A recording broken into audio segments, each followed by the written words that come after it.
I have long observed a quiet paradox unfolding in the souls who awaken. Why awakened souls struggle to feel joy again. And if you too have sensed this strange dimming of delight after touching a deeper truth, if the colors of the world once bright now appear muted, as if seen through a veil of ancient dust, then you already stand at the threshold of this mystery with me. I speak not as a distant philosopher, but as one who has traced the delicate anatomy of human longing with the same precision I once used to sketch muscle, bone, and the trembling wing of a bird hovering between earth and sky. There is a secret wound that opens when a person awakens, and though it does not bleed, it drains the sweetness that once seemed natural and effortless.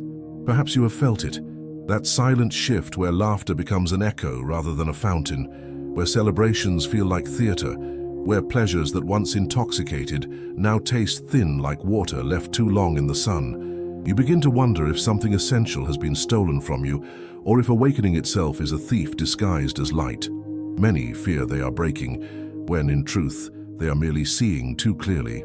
It is as if the soul, having glimpsed the machinery behind the grand illusion, no longer knows how to play convincingly on the stage, where others still dance with full delight. And I tell you, this is not madness, it is recognition. Imagine a painter who suddenly perceives the world not as a collection of objects, but as an orchestration of light and shadow, textures woven by time, movement sculpted by invisible forces. The joy that once came from a simple scene now becomes tangled with deeper awareness. He sees not only the beauty of a face, but the sorrow beneath the eyes, the centuries of desire encoded in the curvature of a smile. He sees the inevitability of decay in every living gesture.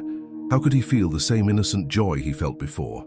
Awareness sharpens the senses, but it also exposes the cracks in the fresco of existence.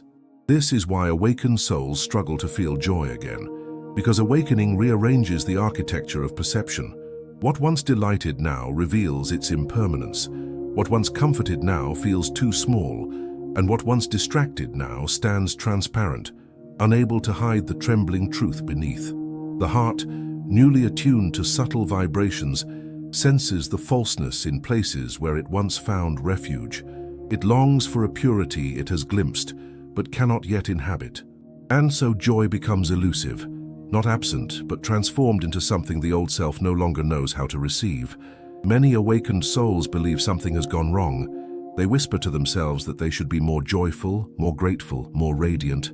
But this impulse is merely another mask of the ego, a desperate attempt to restore an old form that no longer fits. The struggle is not a failure. It is a sign that your inner landscape is shifting tectonically. The soil is being overturned. Roots are being exposed. The old architecture of pleasure, built from habit, illusion, and borrowed dreams, is collapsing so that something more enduring can rise in its place. I have watched people fear this collapse, the way a young apprentice trembles when learning to mix pigments for the first time, afraid he will ruin the canvas. Yet it is precisely through this unsettling dryness of joy that the soul learns discernment. You begin to differentiate between what merely stimulates and what truly nourishes. The sensations that once captivated you now feel hollow because your consciousness has become too spacious for them. You are no longer satisfied with crumbs when you have tasted the banquet of truth. But make no mistake, the soul does not lose its capacity for joy. It merely withdraws from imitations. As awareness expands, it becomes impossible to feel joy from the same sources that fed the unawakened self. This transition can feel like grief because part of you is dying, the part that depended on illusions to feel alive. When this part fades, there is a moment of desolation, like a fresco exposed to harsh light after centuries in darkness. Every crack becomes visible, and you, unable to look away, feel the weight of a world both beautiful and fragile. If you have felt this heaviness, this strange distance from joy, understand that you are not broken. You are undergoing a metamorphosis so subtle and profound that your mind has no language for it. You are shedding a skin you once mistook for your identity, and though the new skin has not yet fully formed, you can already feel the wind of truth brushing against nerves unaccustomed to such exposure. This vulnerability is not a punishment. It is the birthplace of a deeper joy that does not depend on circumstance. Some mornings, awakened souls rise with the sensation that the world has lost a certain warmth. They walk through familiar streets as if through a museum of their former life. The colors are the same, yet something essential feels missing. This is the moment when many turn back, trying to re-enter the comfort of old pleasures, but the door behind them has silently dissolved.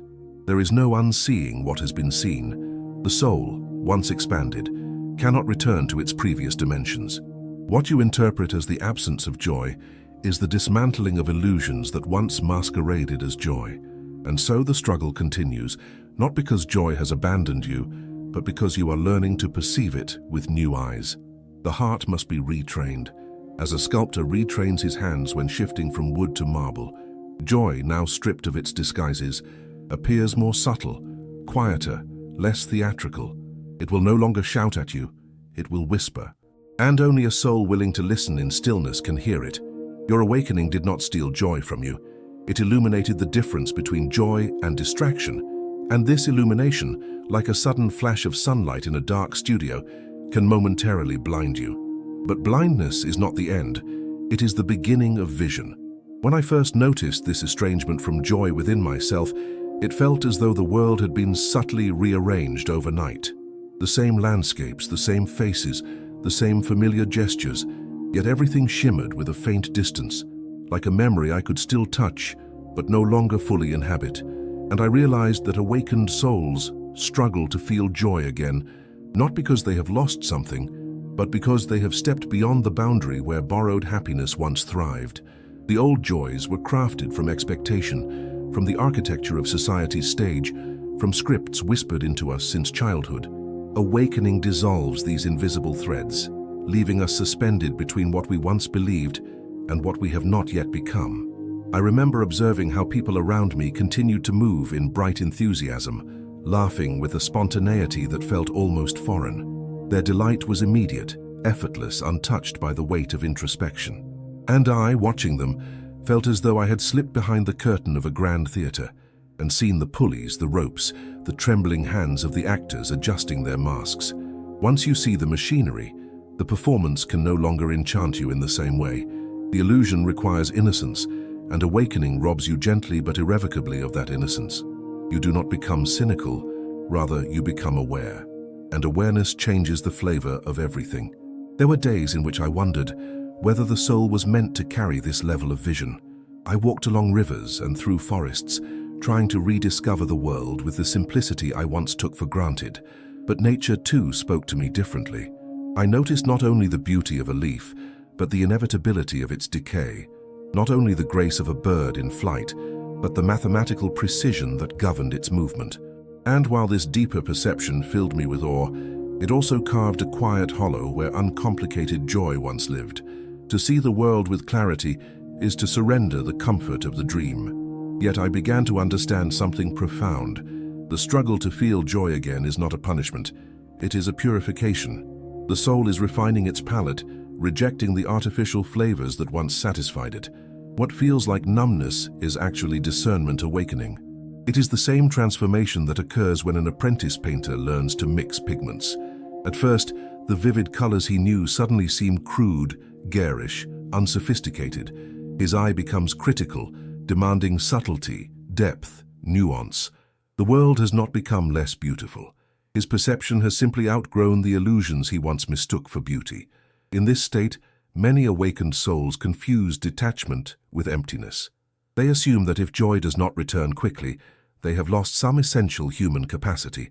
But this is not true. What has been lost is the dependence on counterfeit joy, the kind that vanishes as soon as the moment passes, the kind that requires external stimulation to exist.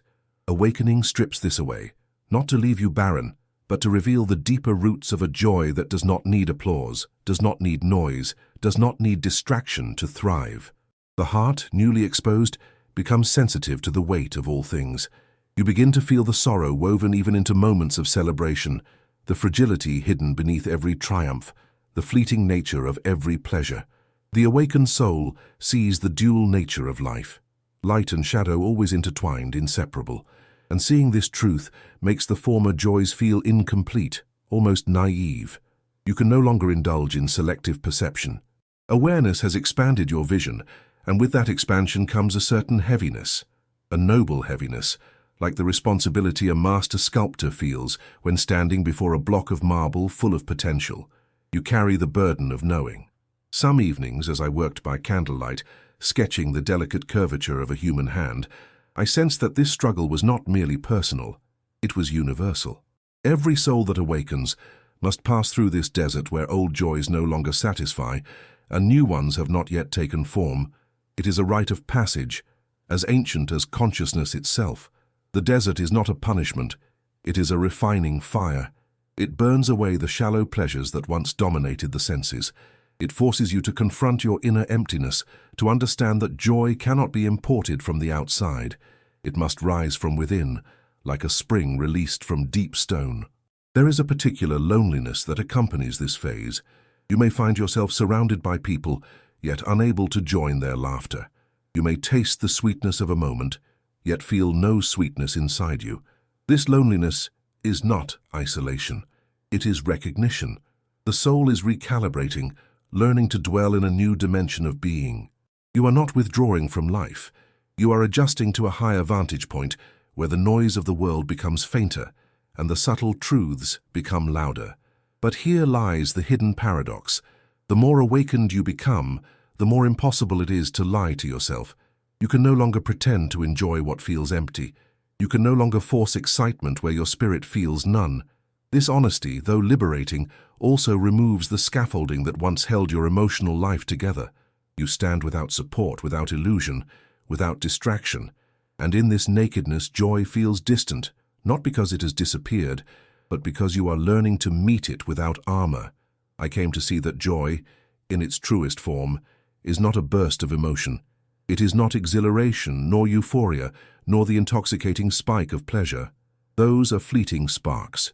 True joy is more like a candle flame protected within the cupped hands of the soul, steady, quiet, unwavering.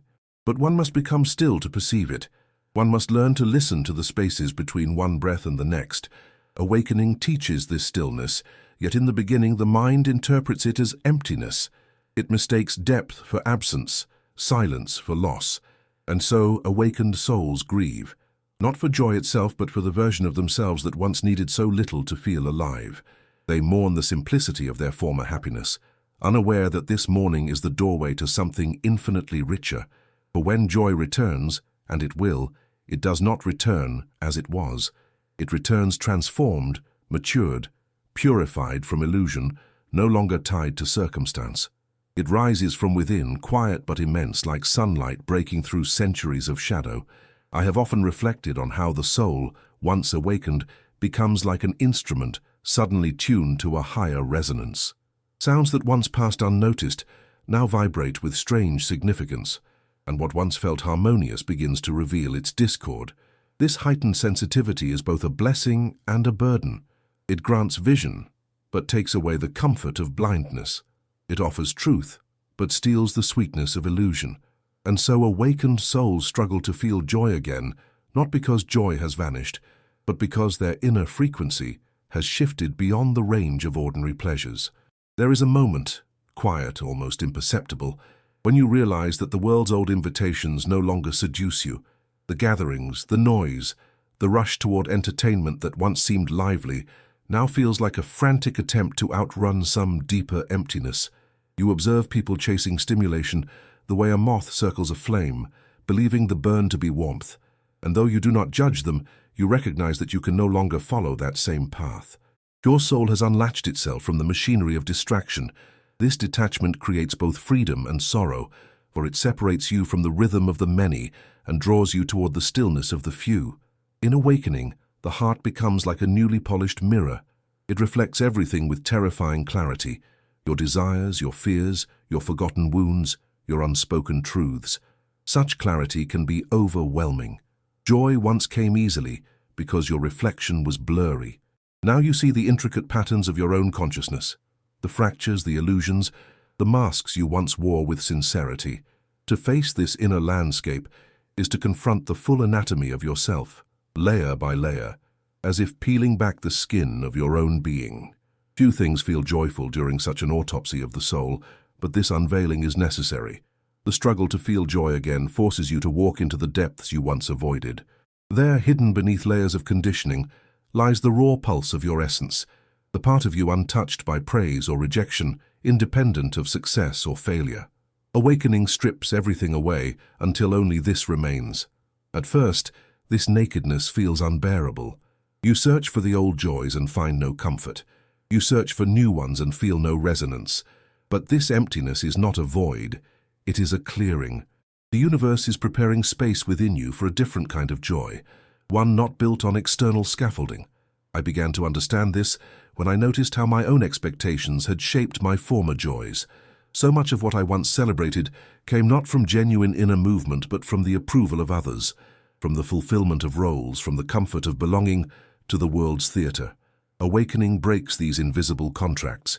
It dissolves the applause. And when the applause fades, you must ask yourself, what remains? If joy depends on an audience, it is not joy. It is performance. And the awakened soul, having outgrown performance, can no longer summon happiness on command. You may think you are becoming numb, but numbness is only the mind's interpretation of unfamiliar silence. True joy does not announce itself with trumpets. It emerges softly, like the slow blooming of light through morning mist. But before this soft light can rise, the turmoil of awakening must settle. Your inner world must quiet enough for you to feel the gentle pulse that has always been there but was drowned out by noise. The struggle is not a flaw. It is the adjustment of your inner senses to subtler frequencies. What I came to see is that awakened souls experience joy differently because they experience life differently. The unawakened self is attached to outcomes, to future promises, to the external sequence of events. Joy was something to be anticipated or chased, but after awakening, the soul no longer clings to the future, nor anchors itself in the past. It stands suspended in the present moment, like a drop of water trembling on the edge of a leaf. This presence is profound, but it is also unsettling, for it offers no narrative, no expectation, no distraction. And without these, the mind panics, whispering that something essential is missing. It is not joy that is missing, it is attachment. This detachment brings a strange sense of floating, as if you no longer belong entirely to the world you once inhabited. Conversations feel scripted, social rituals feel hollow, even your own ambitions begin to dissolve like pigments washed by rain. What once motivated you now feels distant, stripped of meaning. This is the part of awakening that most people fear, the part that makes them believe they have lost themselves. But the truth is simpler. You are shedding everything that was never truly yours. Joy cannot return until the false layers are gone, and these layers fall away slowly, like fragments of plaster crumbling from a fresco undergoing restoration. During this time, you may notice that your soul grows quieter. You speak less. You listen more. You observe without craving involvement. This quietness is not withdrawal but purification. You are learning to distinguish between noise and truth, between stimulation and nourishment. The awakened soul must first endure the silence before it can rediscover joy within it. The silence is the teacher. It reveals not only what has been distracting you, but what has been numbing you. And once you see this, you cannot return to the old rhythms. The spell has broken. What startled me most during my own transformation was how joy, once so vibrant and external, began to feel like a distant star, visible, beautiful, yet unreachable. But slowly, through contemplation and surrender, I realized that the distance was an illusion. The star had not moved, my perception had. Awakening is like stepping out of a darkened room into brilliant sunlight. For a moment, everything appears blinding. Joy is present, but your eyes cannot yet adjust to its subtle glow. The darkness was familiar, the light is new, and the soul must learn to see again. One day, as I watched light spill through a narrow window onto the floor of my studio, I understood the true nature of this struggle. The beam of light was always there, but the angle of the sun had shifted. My awareness had changed its position, and in doing so, it revealed dust particles dancing in the air, tiny worlds I had never noticed. Joy works the same way. It has always existed, but awakening reveals every imperfection surrounding it. Before you can feel joy again, you must learn to accept the dust within the light, the shadow within the beauty, the sorrow within the truth. Awakened souls suffer not because they are broken, but because they are dissolving the barriers that once separated them from authentic joy. The struggle is the sculpting process, the chisel meeting stone. And though the stone resists, the artist knows that within it lies a form waiting to be born. In the same way, within your struggle lies a new kind of joy, one untouched by time, untouched by circumstance, untouched by illusion. There came a moment in my journey when I understood that awakened souls struggle to feel joy again because they have inadvertently stepped outside the emotional architecture that once sustained them. It is like walking out of a cathedral whose stained glass windows once bathed you in comforting colors, only to discover that the world beyond is vast, unfiltered, and painfully bright. At first, this brightness feels harsh, almost hostile. Joy hides in the shadows until your vision adjusts, and in that adjustment the soul feels lost, exiled from everything familiar. The old joys were built on walls, beliefs, narratives, illusions that gave shape to your experience. Awakening shatters these walls, and though it liberates you, it also exposes you. You stand at the center of your life like a figure in one of my anatomical studies, stripped of coverings, revealed in both fragility and magnificence.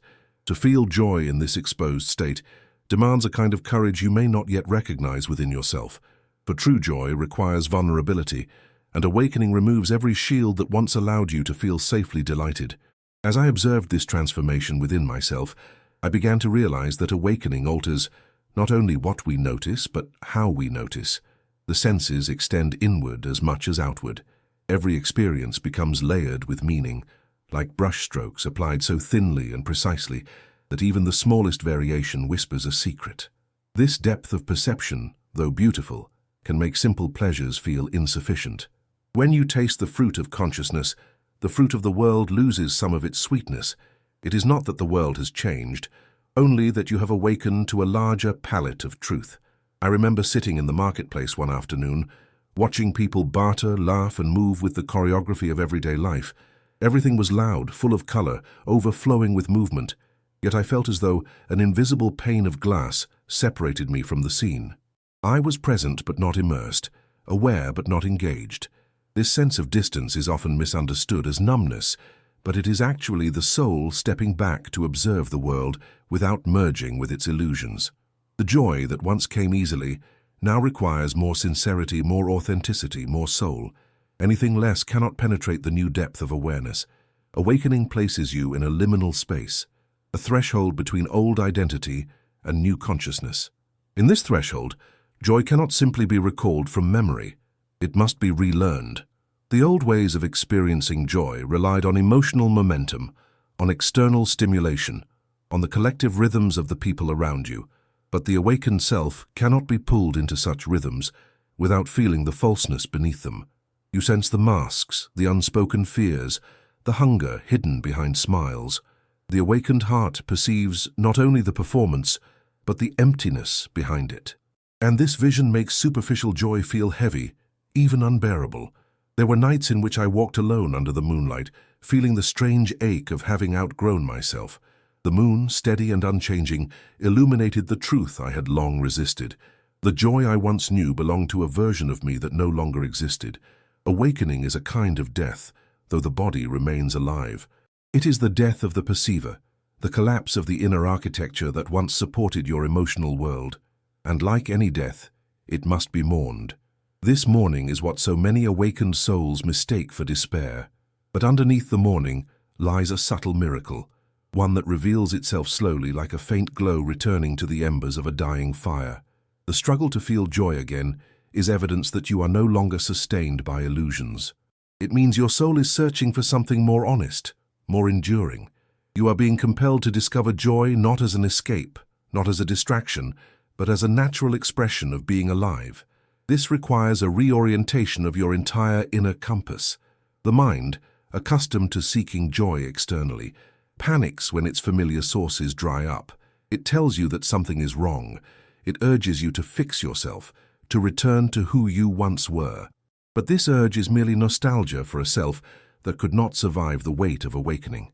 The struggle is not a malfunction, it is an evolution, a metamorphosis. The chrysalis does not feel like flight, yet it is part of the process that makes flight inevitable. I discovered that awakened joy is not loud. It does not rush through you like excitement or exhilaration. It enters quietly, like a shift in the quality of light across a stone floor. You do not notice its arrival until you feel a warmth where there was once cold, a softness where there was once tension. Before awakening, joy was something you chased. After awakening, joy becomes something you notice. It is already present, woven into the subtle fabric of existence, but it requires stillness to perceive. Stillness, however, terrifies the untrained mind. When the external noise fades, the inner noise grows louder. You confront fears you ignored, desires you repressed, truths you avoided. This confrontation is essential. Only by facing your inner shadows can you clear space for a joy that is not dependent on distraction. The shadows must be acknowledged, not conquered. They are part of your anatomy, part of your story. And when you stop resisting them, something remarkable happens. The heart becomes spacious enough to hold both sorrow and joy without collapsing. The awakened soul learns that joy and sorrow are not opposites. They are companions, two movements of the same emotional breath. When you embrace this truth, joy returns, but not as it once was. It becomes deeper, quieter, more resilient. It radiates from the center of your being rather than from the circumstances that surround you. This is why the world perceives awakened people as calm, serene, sometimes distant. Their joy is not fragile. It does not shatter when life shifts or disappoints. It is rooted in awareness, not in expectation. And yet to reach this place you must endure the disorientation that precedes it. The desert of awakening is not a void. It is a purification chamber. You walk through it believing joy has abandoned you, when in truth you are shedding everything that prevented you from fully receiving it. The dryness is necessary. It weakens your attachment to old pleasures, loosens your grip on illusions, and prepares you to meet joy on its own terms, undefended, unfiltered, unmasked. This is the paradox. The struggle to feel joy again is itself the doorway to a joy more powerful than the one you lost. You must walk through the emptiness to discover fullness. You must allow the old joy to die so that a truer joy may rise, not as a fleeting emotion, but as a state of being. In the final stretch of this journey, I began to see that awakened souls struggle to feel joy again because they are being invited into a different relationship with existence, one no longer mediated by desire, illusion, or dependency. It is as though the soul, once accustomed to drinking from shallow fountains, is now being led toward an underground spring whose water is clearer, colder, and infinitely more sustaining. But to reach this spring, one must descend. And descent feels like losing the sky, even though it is merely the path to a deeper light. Awakening teaches you that joy was never meant to be a possession. It was meant to be a reflection, an echo of harmony within the inner chambers of your being. The old self chased joy like a hunter chasing fleeting light across a forest floor. The awakened self learns instead to become still, allowing the light to move toward it. But stillness requires trust. It demands the surrender of control, the relinquishing of the frantic search for meaning in places where meaning cannot live. And this surrender feels at first like annihilation. I recall sitting alone in my studio, surrounded by unfinished sketches, fragments of ideas, and the scattered traces of my former ambitions. The world outside continued spinning with its usual urgency, its relentless appetite for noise and movement. But inside me, something had quieted so profoundly that even my own thoughts seemed reluctant to disturb the silence. In that depth of quiet, I realized that the struggle to feel joy was not a symptom of spiritual failure. It was the sign that I had stopped performing for the world. Joy had become honest, or it had become nothing at all. This honesty is a rare and demanding companion. It strips away the comfortable illusions that once allowed you to feel certain, to feel grounded. The awakened heart learns that certainty is a prison, and that true freedom lies in embracing the fluidity of existence. Joy cannot thrive in a mind that clings. It flourishes in the mind that allows. And yet allowing feels unnatural at first, like releasing the reins of a horse that once defined your direction.